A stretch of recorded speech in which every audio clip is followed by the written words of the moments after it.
छत्रपती श्रीमान बाळासाहेब ठाकरे यांचा, अरे महाविकास आघाडीचा सन्माननीय उद्धवजी ठाकरे साहेब, आप आगे बढ़ाओ. हा बुलंद आवाज कुणाचा? जय भवानी. धन्यवाद.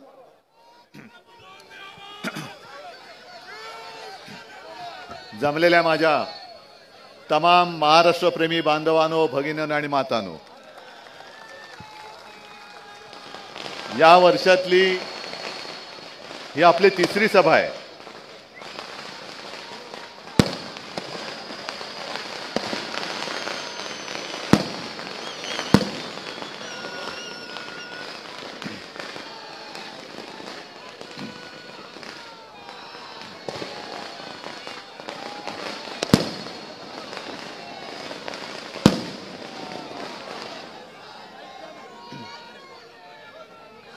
या वर्षातली आपली तिसरी सभा आहे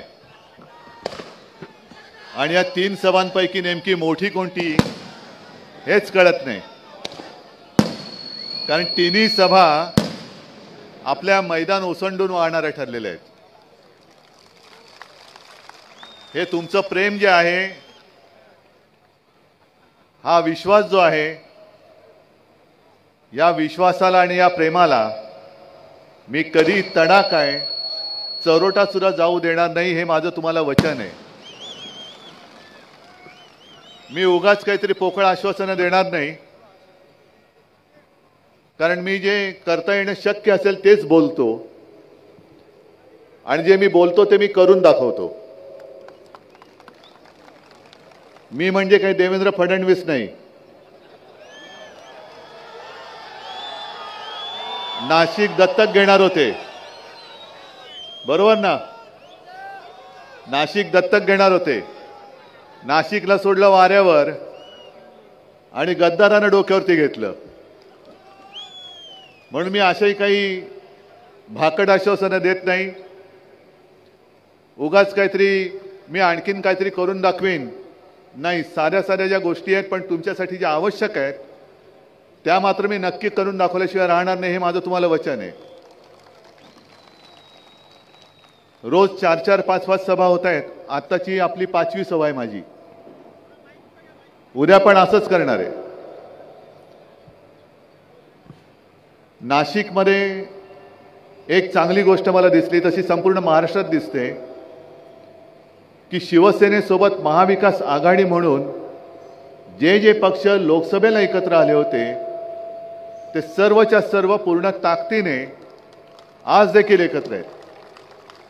काँग्रेस तर आहेच, राष्ट्रवादी आहे, पण खास करून मी उल्लेख करेन आपल्या कराड साहेबांचा, कम्युनिस्ट. आणि कॉम्रेड साहेब, खरं त्यांची इच्छा होती निवडणूक लढवण्याची, पण निवडणूक लढवणार मी म्हटलं की कराड साहेब कृपा करा जरा की यावेळेला तुम्ही सोबत राहा.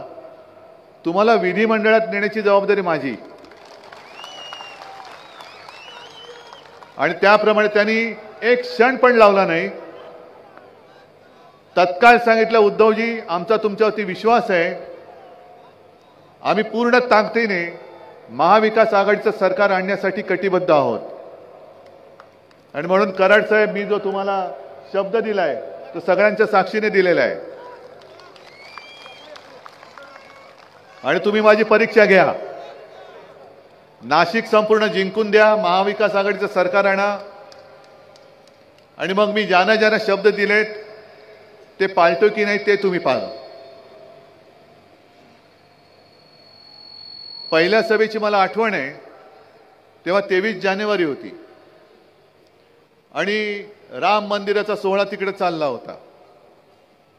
मला आता या निवडणुकीच्या काळामध्ये अमित शहा जे येत आहेत, नरेंद्र मोदी येत आहेत आणि मला आव्हान देत आहेत.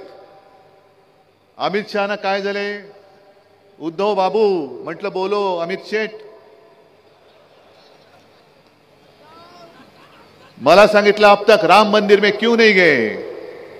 म्हटलं वो राम मंदिर गल रहा है, वो गलने का थांबाओ, वो जब थांबेगा तो मैं जाएगा.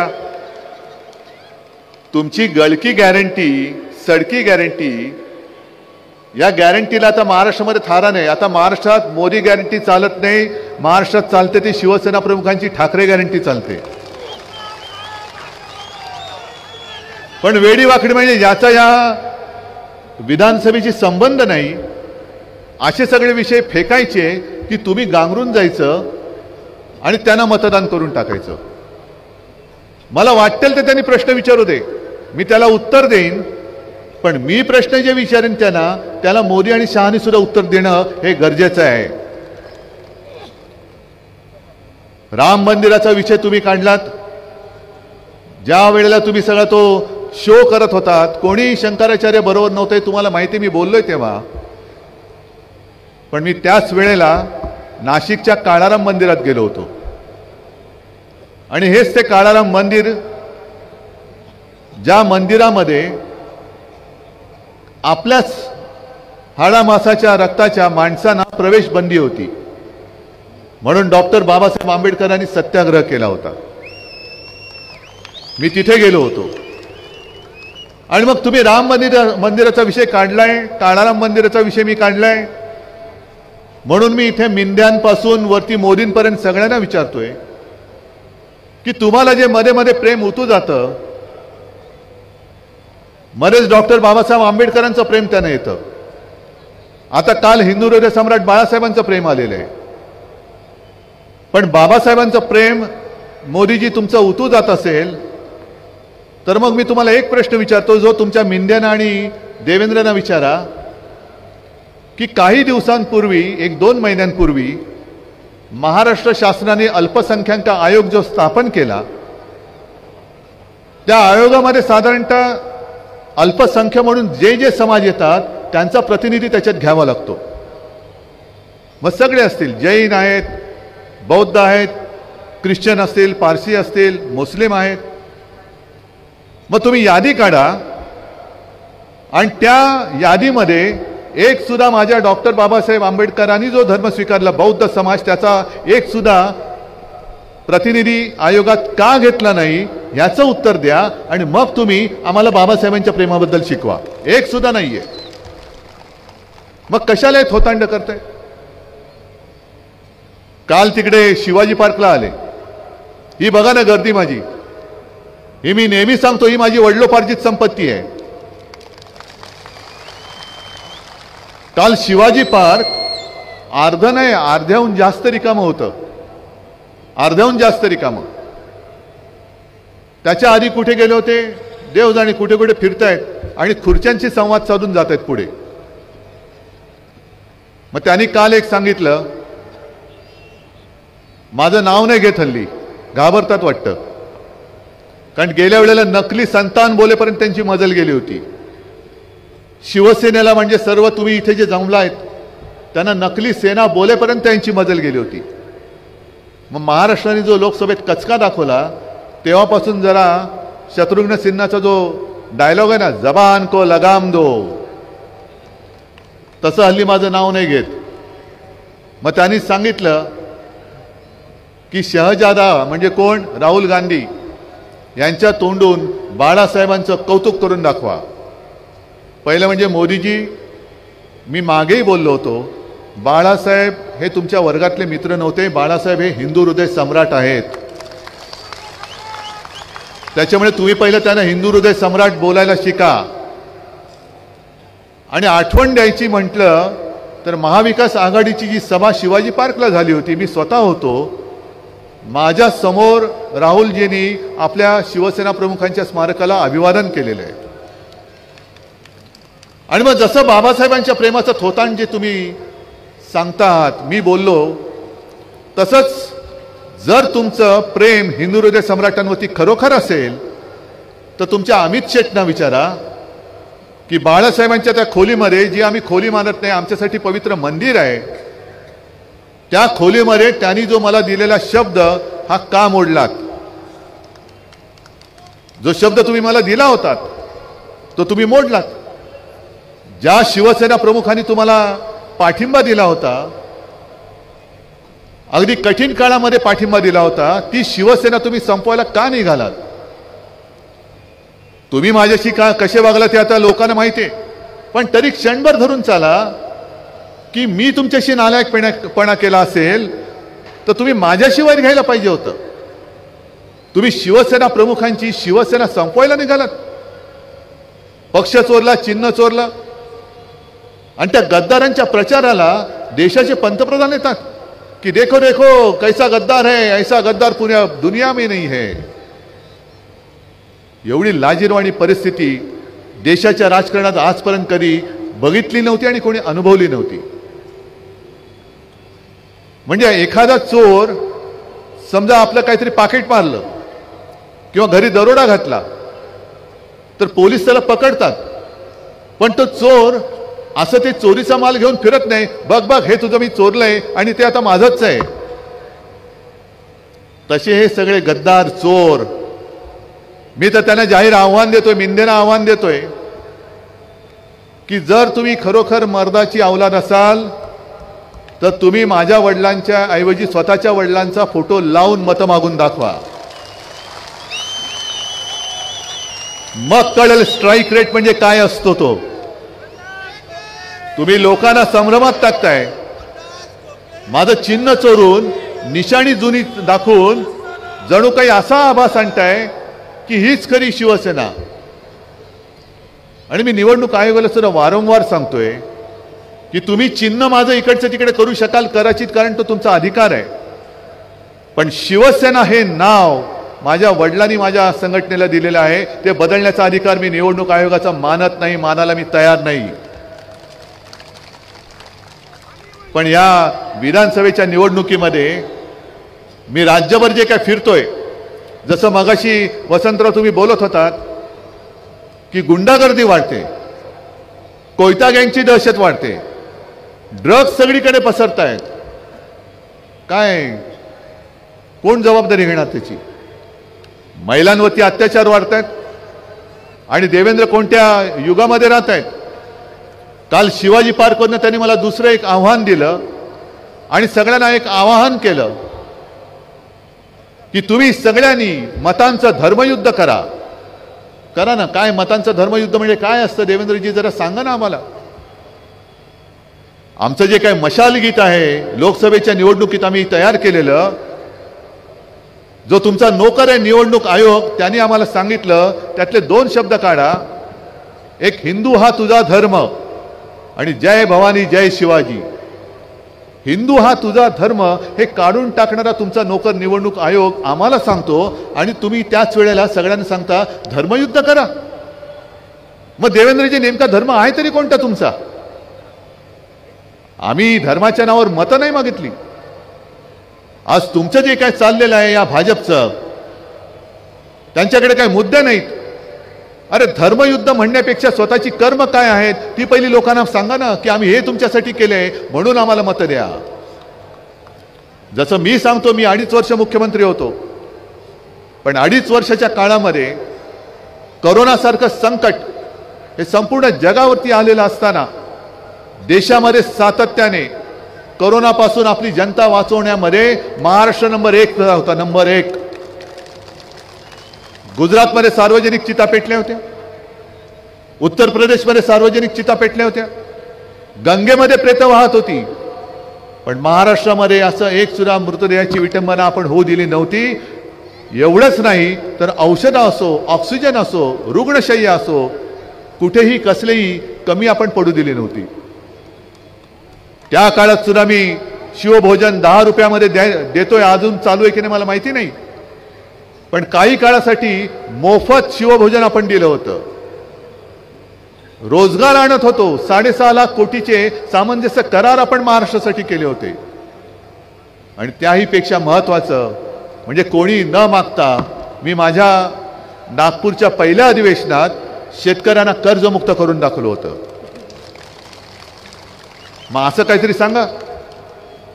आज महाराष्ट्राने तुम्हाला लोकसभेमध्ये लाथा घातल्यानंतर तुम्हाला बहिणी आहे ते कळलं. लाडकी बहीण का आमच्या कोण लागत नाहीत त्या? बहिणीला नुसते पैसे देऊन नाही चालणार, बहिणीची सुरक्षा करणं हे भावाचं काम असतं आणि ते आम्ही करणार आहोत, आम्ही करतो आहोत. आणि त्यासाठी तर शिवसेना प्रमुखांनी शिवसेनेची स्थापना केली.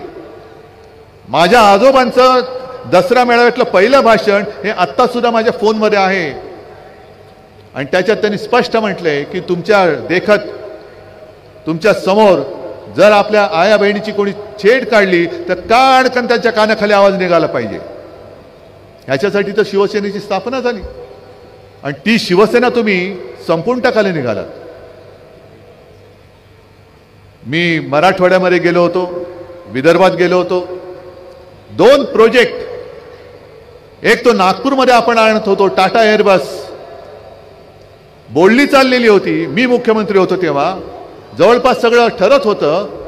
सरकार पाडलं आणि प्रोजेक्ट नेला गुजरात, अहमदाबादला. आत्ता 15-20 दिवसापूर्वी आपल्या डोळ्या देखत धूमधाम मध्ये त्याचं उद्घाटन केलं मोदीजींनी. संभाजीनगरला गेलो तो, छत्रपती संभाजीनगर, तिकडे तो मेडिकल डिव्हाइस पार्क आपण आणत होतो. मेडिकल डिव्हाइस पार्क मराठवाड्यात जर का आला असता तर किमान 1 लाख युवक आणि युवतींना तिथे रोजगार मिळाला असता. किमान 1 लाख. कुठे नेला? गुजरात. सगळं काही गुजरात गुजरात गुजरात. आमचं भांडण इकडे आहे. आम्ही गुजरातचे काही द्वेष्ट नाही आहोत. गुजराती लोकांशी आम्ही काय शत्रू म्हणून बघत नाही त्यांना. पण आमच्या हक्काचं जे काही आहे ते उचलून तुम्ही गुजरातला नेताय आणि परत बेशरमपणाने माझ्या महाराष्ट्राकडे मतं मागायला येत आहे. याला आमचा आक्षेप आहे. आम्हाला आमच्या हक्काचं पाहिजे. महाराष्ट्र कधी दुसरं कोणाचा ओरबाडून घेणारा नाहीये. तो स्वतःच्या हिमतीवरती, स्वतःच्या ताकदीवरती सदैव उभा राहणार आहे. आणि एवढंच नाही तर ज्या ज्या वेळेला देशावरती संकट येतं त्या त्या वेळेला महाराष्ट्र पहिलं छातीचा कोट करून देशाच्या रक्षणासाठी धावून जातो. आज आपण ज्या मैदानात जमलोय ते सुद्धा अनंत कान्हेरे मैदान. कोण होते अनंत कान्हेरे? काय वय होतं त्यांचं? कशासाठी फाशी गेले? काय केलं त्यांनी? काय माहिती होतं त्यांना की आपण ज्या कारणासाठी फाशी जातोय, ज्या देशासाठी फाशी जातोय, तो देश या अशा नतद्रष्टांच्या हातामध्ये जाणार आहे. तेव्हा त्यांनी हे नाही बघितलं की माझ्या महाराष्ट्रासाठी मी काम करीन. नाही, त्यांनी संपूर्ण देशाचा विचार केला. मग संपूर्ण देशासाठी आपला बलिदान देणारी माणसं, क्रांतिकारक ज्या महाराष्ट्राने जन्माला घातली, त्या महाराष्ट्राबरोबर तुम्ही असा वैरभाव का करतात? या नाशिकमधनं आजपर्यंत तुम्ही कितीतरी वेळेला भाजपाचे आमदार निवडून दिले. आम्हीच होतो त्यांच्याबरोबर, आपणच होतो त्यांच्याबरोबर. 2019ला आपणच, म्हणजे मी तेव्हाही आलो असेल इकडे युतीचा प्रचार करायला. पण त्याच्यानंतर आत्ताची जी काही परिस्थिती आलेली आहे ही बघितली आणि त्यांची जी नीती आहे, वापरा आणि फेका. मी इथे आलेले, तुम्ही तर आपल्या महाविकास आघाडीचे आणि शिवसेनेचे कट्टर शिवसैनिक आहातच. तुम्ही या आपल्या सगळ्या उमेदवारांना निवडून देणारच. पण जे कोणी या चॅनलच्या माध्यमातून महाराष्ट्रभर माझं भाषण ऐकत असतील त्या इतर पक्षाच्या कार्यकर्त्यांना आणि मतदारांना पण मी सांगतोय, अगदी भाजपच्या लोकांना सुद्धा सांगतोय. आज बघा ना केवढी गर्दी व्यासपीठावरती उसळली शिवसेनेत प्रवेश करायला. मी त्या सगळ्यांना सांगतोय की तुम्ही असाल भारतीय जनता पक्षाचे, तुम्ही असाल कोणत्या मिंद्याचे तर कोणी असूच शकत नाही. अजित पवारांचे असाल, आणखीन कोणी असाल, पण कृपा करून आपला महाराष्ट्र हा गुजरातच्या चरणी जे व्हायला निघालेत त्यांना मत देऊ नका. हे मी जाहीर आवाहन आज तुमच्या माध्यमातून आणि या चॅनलच्या माध्यमातून करतो. ही एक प्रकारे महाराष्ट्राची गद्दारी होईल. जे महाराष्ट्र खतम करायला निघालेत, महाराष्ट्र लुटतायत, त्या महाराष्ट्र द्रोह्यांच्या हातामध्ये किंवा महाराष्ट्र द्रोह्यांना मत देणं म्हणजे ही आपल्या महाराष्ट्राशी केलेली गद्दारी ठरेल. मी माझ्यासाठी लढत नाहीये. अनेक जण विचारतात मला की उद्धवजी तुमच्या अस्तित्वाची लढाई आहे का? म्हटलं माझं अस्तित्व हे ठरवणार आहेत, मोदी शहा नाही. हे जोपर्यंत माझ्या सोबत आहे तोपर्यंत माझं आयुष्य आहे. हे ज्या क्षणी माझ्या डोक्यावरचा हात काढतील त्या क्षणी उद्धव ठाकरे संपेल. पण जोपर्यंत माझ्या अंगामध्ये श्वास आहे, प्राण आहे, तोपर्यंत मी माझा महाराष्ट्र लुटायला देणार नाही. महाराष्ट्राचा घात जो करेल त्याला प्रतिकार करणार म्हणजे करणारच. संपूर्ण महाराष्ट्र आज त्रासलेला आहे, ग्रासलेला आहे अनेक ठिकाणी. म्हणजे मी गेल्या वेळेला पण आलो होतो, लोकसभेची निवडणूक झाली, मोदींची सभा झाली होती.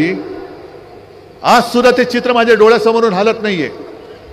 एका शेतकऱ्यांनी उभं राहून मोदीजींना कांद्याविषयी बोललं होतं, काय नजरेने मोदींनी त्यांना पाहिलं होतं आणि त्याला बाहेर काढला गेला होता.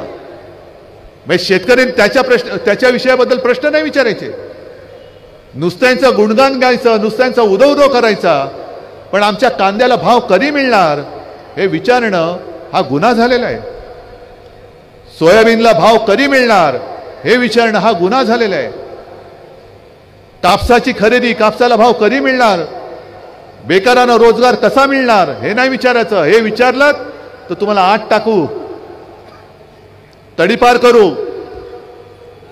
जसं तुम्ही माझ्या कार्यकर्त्यांना तडीपार करता आहात, खोट्या केसेस टाकता आहात, आमच्या बडगुजरला तुम्ही त्रास देताय, त्यांच्या मुलाला तुम्ही छळता आहात, सगळी माझ्या शिवसैनिकाची कुटुंब, कशाला माझ्या कुटुंबाला बदनाम करता आहात.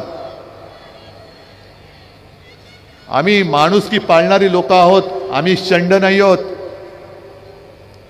जर आम्ही तुमच्याशी सुडाने वागायचं ठरवलं तर तुमच्या 10 पटीने आम्ही तुम्हाला संपवण्यासाठी पावले टाकू शकतो. आणि आज पण मी सांगतोय की 10 दिवस थांबा. तुम्ही सगळे मिळून जर तुम्ही सरकार दिलत ना, तर यांच्यावरती जसं आमच्यावरती नसलेल्या केसेस टाकतायत तशा यांची पापं खोदून काढून यांना तुरुंगात टाकून दाखवल्याशिवाय राहणार नाही. आणि मी पोलिसांना सुद्धा सांगतोय की तुम्ही भाजप आणि मिंद्याचे नोकर नाहीत, तुम्ही जनतेचे नोकर किंवा सेवक आहात. तुम्ही तुमच्या वर्दीचा अपमान होईल असं वागू नका. सरकार येत असतं, सरकार जात असतं. उद्याचं सरकार आहे आमचं आहे, उद्याचं सरकार आहे आमचं आहे. त्याच्यामुळे त्यांची मस्ती, ती मस्ती उतरवायला हा जनसमुदाय हा तत्पर आहे, तो उतरवेल त्यांची मस्ती. पण नंतर तुम्हाला आमच्या सरकारमध्ये काम करावं लागणार आहे. आज सुद्धा काही ठिकाणी काही झकाझकी झाली, मारामारी झाली. ऐन मतदानाच्या दिवशी सुद्धा येण्याची शक्यता आहे. कारण माझ्या कानावर जे आलंय ते म्हणजे असं आहे की मतदानाच्या दिवशी जिथून शिवसेनेचे मतदार उतरणार आहेत तिकडचं मतदान स्लो करा, तिथे मतदान जास्त होऊ देऊ नका, अशा सूचना आतापासून जायला लागलेल्या आहेत.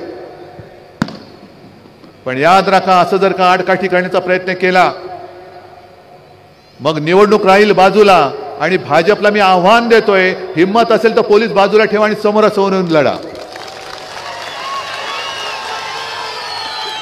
आमची दोन्हीची तयारी आहे. निवडणूक लढायचे, निपक्षपातीपणाने लढा.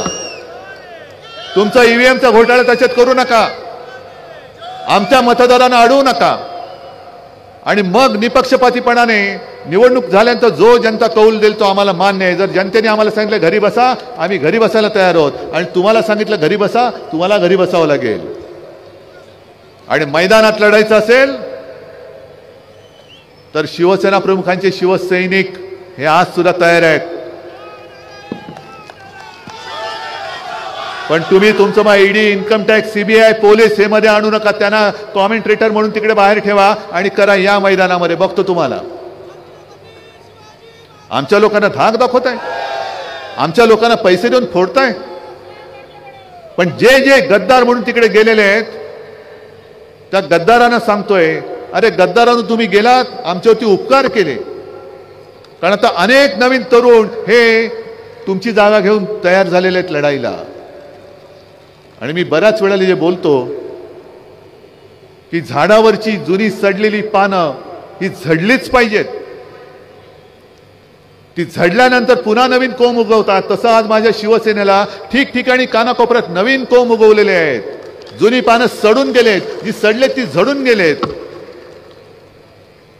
आणि झडलेली पानं ही जर का आम्ही पुन्हा चिकटवत बसलो तर मग ते झाड कधीच बहरणार नाही.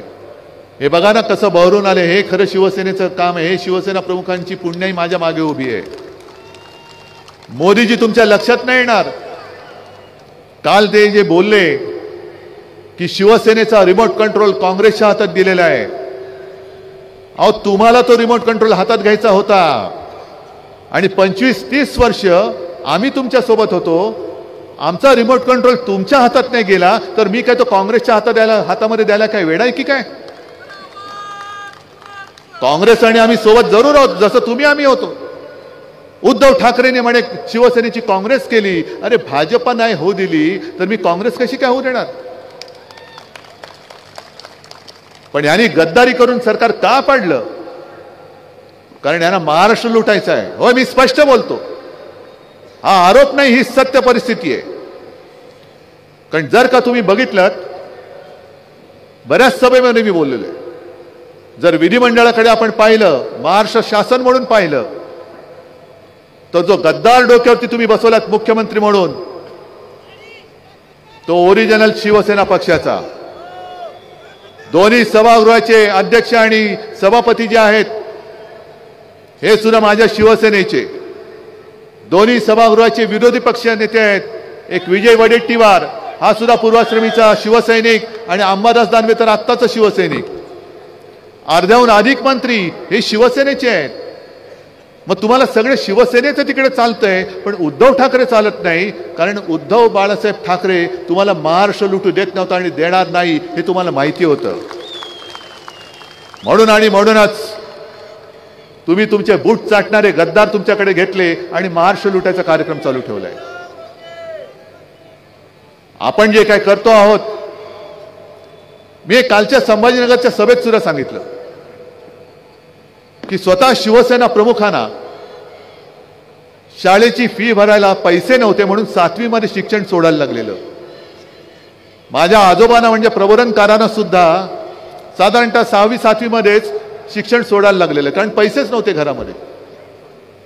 आता सुद्धा अनेक शेतकरी असे आहेत, अनेक गोरगरीब असे आहेत की त्यांना मुलांना शिकवायचंय, मुलांना शिकायचंय.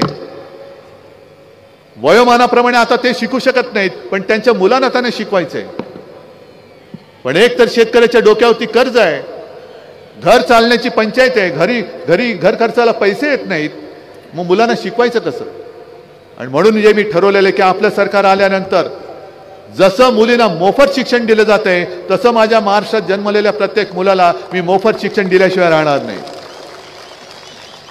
मग नाव कशाला घ्यायचं? महात्मा फुलेंचं नाव घ्यायचं कशाला? त्यावेळेला जर का महात्मा ज्योतिराव फुले आणि सावित्रीबाई यांनी पुढाकार घेतला नसता तर मुली शिकूच शकल्या नसत्या. त्यावेळेला मुलींना शिकवणं, मुली शिकणं म्हणजे जणू काय मोठा गुन्हा होतोय. मग तो जो काय काळ होता किती वर्षांपूर्वीचा, तेव्हा हे धाडस आमच्या महात्मा ज्योतिराव फुलेंनी केलं, सावित्रीबाई फुलेंनी केलं. त्या प्रसंगी त्यांनी धोंडमार सहन केली, शेणमार सहन केली, पण हटले नाहीत. ते हटले नाहीत. आणि त्यांनी ते ज्या वेळेला केलं त्यावेळेला केलं म्हणूनच आज आपल्या देशाला महिला राष्ट्रपती आहेत. नाहीतर मुली काय, महिला काय घराच्या बाहेरच पडू शकला नसतं. मग हातामध्ये कोणतीही सत्ता नसताना या दाम्पत्याने एवढं मोठं काम, क्रांती करून दाखवली. मग हातात सत्ता आल्यानंतर मी माझ्या महाराष्ट्रातल्या मुलांना मोफत शिक्षण देऊ शकणार नाही? द्यायलाच पाहिजे. कारण महाराष्ट्राची एक संस्कृती आहे. कोणतंही क्षेत्र जर का बघितलं चांगलं तर महाराष्ट्र कोणत्याही क्षेत्रामध्ये पाठी नाही आहे. मग ते क्रांतिकारकांचं क्षेत्र घ्या, सगळ्यात जास्त क्रांतिकारक हे महाराष्ट्राने दिलेत, साधुसंत महाराष्ट्राने दिलेत, समाज सुधारक महाराष्ट्राने दिलेत, कुठलंही घ्या. पण आज जो महाराष्ट्र आहे, हा महाराष्ट्र हा सगळा गुंड, दरोडेखोर, भ्रष्टाचारी, हे सगळे नशेबाज याच्यामध्ये पुढे चाललेलं आहे. भ्रष्टाचारात पुढे चाललाय, अंमली पदार्थात पुढे चाललेलं आहे. ही ओळख आपली महाराष्ट्राची ही आपल्याला मंजूर आहे? हे नाशिक म्हणजे कुसुमाग्रजांचं गाव. त्यांना काय वाटत असेल की अरे काय माझा महाराष्ट्र, काय मी यांना देऊन गेलो आणि कसा हा महाराष्ट्र चाललेला आहे. ही महाराष्ट्राची ओळख बदलणारी ही निवडणूक आहे. जर तुम्हाला ज्या दिशेने महाराष्ट्र चाललेला आहे ते मंजूर असेल तर अवश्य जा, पण समोर अंधार आहे आणि अंधार दूर करायचा असेल तर शिवसेनेची मशाल हातामध्ये घ्या. मी हा वचननामा इकडे हा तुम्हाला वाटेल की हा एवढूसा वचननामा काय, पण ह्याच्यामध्ये 10 महत्वाच्या गोष्टी दिलेल्या आहेत आणि त्या महत्वाच्या गोष्टीमध्ये जसं घर चालवायला हल्ली कठीण झाले, महागाई वाढत चालले, ज्याप्रमाणे जसं बबनराव तेव्हा तुम्ही मंत्री होतात 95 साली 5 जीवनावश्यक वस्तूंचे भाव आपण स्थिर ठेवून दाखवले होते. आपलं सरकार आल्यानंतर पुन्हा 5 जीवनावश्यक वस्तूंचे भाव शेतकऱ्याचं नुकसान होऊ न देता मी स्थिर ठेवून दाखवल्याशिवाय राहणार नाही. माझ्या माता भगिनींना 3000 रुपये तर देणारच आहोत, पण त्याचबरोबर त्यांना सुरक्षा सुद्धा देणार आहोत. अशा अंगणवाडी सेविकांचं मानधन वाढवणार आहोत. सरकारी कर्मचाऱ्यांना जुनी पेन्शन योजना लागू करणार आहोत. 25 लाखापर्यंत कॅशलेस मेडिकल सेवा आपण उपलब्ध करून देणार आहोत. अशा अनेक गोष्टी आपल्याला करायच्या आहेत. तुमचा विश्वास कोणावर आहे? कारण सगळेच बोलतात मी हे करणार, मी ते करणार. तुमचा विश्वास कोणावर आहे? मोदी गॅरंटीवरती आहे का उद्धव बाळासाहेब ठाकरे गॅरंटीवरती आहे? मी या वचननाम्याचं जे कव्हर केलेलं आहे, स्वावलंबी महाराष्ट्र, सर्वोत्तम महाराष्ट्र, माझा महाराष्ट्र हा परावलंबी मी होऊ देणार नाही. गुजरातच्या चरणी तो झुकू देणार नाही. मोदी शहांच्या हातामध्ये तर मी जाऊच देणार नाही. माझा महाराष्ट्र हा स्वावलंबी आणि सर्वोत्तम महाराष्ट्र असेल. आणि म्हणून मी माझ्या वचननाम्याचं शीर्षक ठेवलंय, ते तुम्हाला पटते की नाही ते बघा. कुटुंब प्रमुखाचा वचननामा. मंजूर आहे? कारण तुम्ही जे मला एक आदराचं स्थान दिले, प्रेमाचं स्थान दिले. अरे मुख्यमंत्री होतात आणि जातात, पण हे भाग्य फार थोड्यांच्या नशिबी येतं ज्याला कोणीतरी आपल्या कुटुंबातील एक मानतं. हे भाग्य मला लाभलं, हे आशीर्वाद तुमचे मला लाभले. आणि म्हणून एकच सांगतो की हे जे एक नातं आपलं निर्माण झालेलं आहे, काही जण माझ्यावरती टीका करतात हे आणि यांचं कुटुंब. हो आहेच, मी माझ्या कुटुंबाची जबाबदारी घेतलेलीच आहे आणि हे माझं कुटुंब आहे. हेच तर माझं कुटुंब आहे. जसं कोरोनाच्या काळामध्ये माझे कुटुंब माझी जबाबदारी म्हणून मी पुढे आलो होतो आणि तुम्ही सगळं माझं ऐकत होतात, मग हेच तर माझं कुटुंब आहे. मी कोरोनाच्या काळात सुद्धा जबाबदारी घेतली होती, आज पण घेतले आणि उद्या पण घेणार आहे. पण कुटुंबाचं म्हटल्यानंतर जे मी तेव्हा तुम्हाला सांगत होतो कोरोनाच्या काळात, ते सगळं तुम्ही ऐकलं.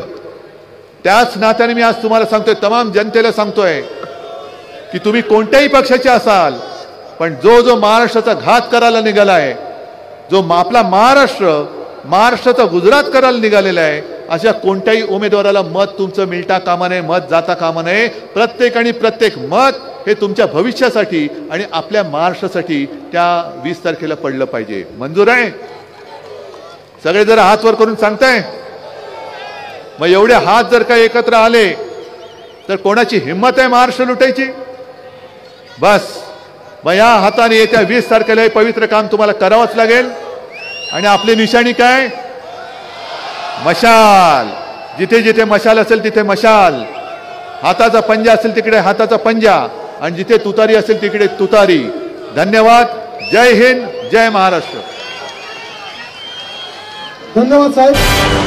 आणि देवानंदचे बिरारी हे राष्ट्रगीतांनी या ठिकाणी सभेची सांगता करत आहेत. तत्पूर्वी काकासाहेब गळवी